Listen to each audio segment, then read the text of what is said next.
आज हम हनुमान चालीसा के गहरे अर्थों में उतरेंगे और ये जानने की कोशिश करेंगे कि ये रचना कैसे हमें अपनी अंदरूनी शक्ति और जिंदगी का मकसद ढूंढने में मदद कर सकती है।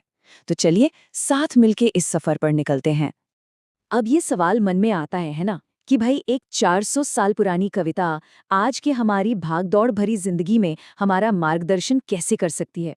असल में हम यही पता लगाने वाले हैं कि आखिर क्यों ये रचना आज भी इतनी जरूरी है, खासकर उनके लिए जो अपनी जिंदगी में एक बैलेंस और एक मकसद ढूंढ रहे हैं। तो इस सफर में हमारे गाइड कौन है?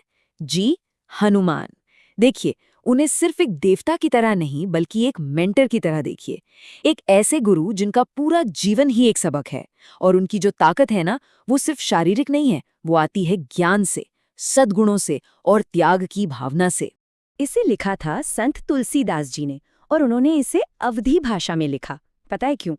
ताकि आम से आम इंसान, चाहे वो किसी भी जाति का हो, पढ़ा लिखा हो या ना हो, अपनी भक्ति को आसानी से बयां कर सके और वो आशीर्वाद पा सके।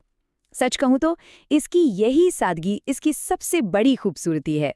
तो पहला और सबसे अहम सबक जो हमें मिलता है वो है निस्वार्थ सेवा का, जिसे हम सेल्फलेस सर्विस भी कहते हैं। तो चलिए देखते हैं कि हनुमान चालीसा हमें एक कर्मयोगी बनने के बारे में क्या सिखाती है।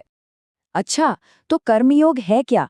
इसका सीधा सा मतलब है अपने काम को पूरी शिद्दत से करो, लेकिन उसके नतीजे से मत जुड़ो, मतलब फल की चिंता मत करो।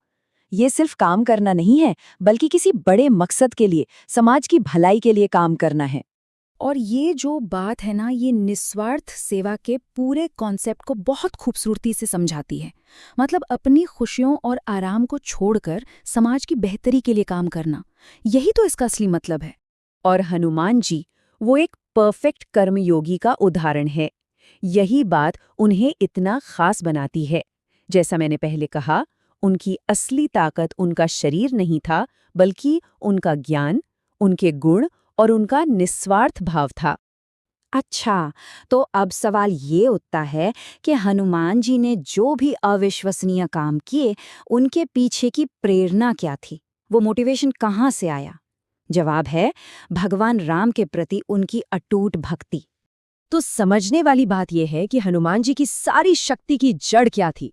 वो थी उनका अपने मकसद यानी भगवान राम के साथ एक गहरा प्यार भरा रिश्ता और पूरी तरह से सरेंडर कर देने की भावना। उन्होंने जो कुछ भी किया सिर्फ और सिर्फ राम के लिए किया। ये कहानी हनुमान जी के समर्पण की गहराई और उनकी सादगी को दिखाती है। उनके लिए भक्ति कोई कॉम्प्लिकेटेड चीज नहीं थी, बल्कि एक बहुत ही सीधी, सच्ची और दिल से निकली हुई भावना थी। और ये भगवान राम की तरफ से हनुमान जी के लिए सबसे बड़ी तारीफ थी। ये दिखाता है कि जब आप निस्वार्थ भाव से सेवा करते हैं, तो आपको जो सम्मान और प्रेम मिलता है, वो दुनिया के किसी भी इनाम से कहीं ज्यादा बड़ा होता है। तो चलिए अब हनुमान जी की सेवा के कुछ खास उदाहरण देखते हैं और उनसे जो प्रैक्टिकल लेसन मिलते हैं, उन्हें समझने की कोशिश करते हैं।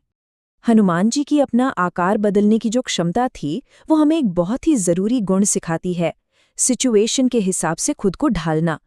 जब विनम्रता की जरूरत थी, तो उन्होंने छोटा सा रूप ले लिया, और जब ताकत दिखानी थी, तो वो विशाल हो गए।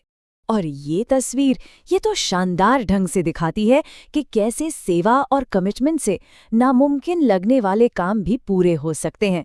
अगर समर्पण हो, तो सबसे बड़ी रुकावटों को भी पार किया जा सकता है। ये घटना हनुमान जी की अटूट प्रतिबद्धता और ईमानदारी को दिखाती है। सोचिए, उन्होंने अपने आराम से ज्यादा अपनी ड्यूटी को, अपने मिशन को महत्व दिया। ये हमें किसी भी काम के प्रति पूरी तरह से समर्पित रहने का महत्व सिखाता है। तो चलिए अब इस पूरी कहानी को अपने जीवन से जोड़कर देखते हैं, समझते हैं कि इन सबकों को हम अपनी जिंदगी में कैसे उतार सकते हैं। तो सबसे जरूरी बात यह है कि इसका मकसद सिर्फ पाठ करना नहीं है, बल्कि अपनी अंदरूनी शक्ति और सेवा करने की क्षमता को जगाना है। ये हनुमान जी के गुणों को अपने अंदर, अपने चरित्र में ढालने के बारे में है।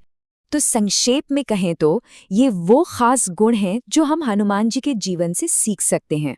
और ये सिर्फ आध्यात्मिक बातें नहीं हैं, बल्कि ये प्रैक्टिकल गुण हैं जो किसी को भी, चाहे वो एक स्टूडेंट हो या कोई प्रोफेशनल, एक पर्पसफुल जिंदगी जीने में मदद कर सकते हैं। तो आखिर में एक सवाल खुद से पूछने वाला है, जिंदगी में ऐसा कौन सा नामुमकिन सा लगने वाला काम है जिसे निस्वार्थ समर्पण के जरिए पूरा किया जा सकता है? इस पर सोचना वाकई एक नई राह दिखा सकता है।